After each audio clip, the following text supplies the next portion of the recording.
लहान भावाला विचारलं तू काय पिणार, त्याने सांगितलं ज्यूस. म्हणून दोघेही भाऊ लागले कामाला. आणि मध्ये बघा काय करतात हे दोघं जण घेऊन.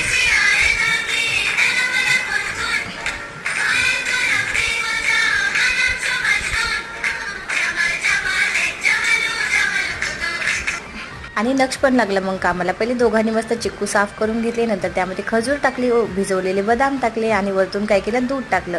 दोघा भावांनी मस्त आज एन्जॉय केला ज्यूस बनवताना. अगस्त्याने ज्यूस टाकलं आणि उरलेल्या दुधाचं काय, तर मग ते मस्त आमच्या या मांजरीच्या पोटामध्ये, या मांजरीने बघा कसं दूध संपवून टाकलं. नंतर एकीकडे त्यामध्ये बर्फ टाकला, मिक्सरमध्ये मस्त ते ग्राइंड केलं आणि आपला ज्यूस मस्त तयार झाला. नंतर काय केलं, आपलं हर्षीज घेतलं आणि हर्षीजनं मस्त ग्लास डेकोरेट केला आणि त्यामध्ये सगळा ज्यूस टाकला आणि सगळं दोघं भावांनी मस्त ज्यूस संपवून टाकला. तुम्ही पण या प्यायला.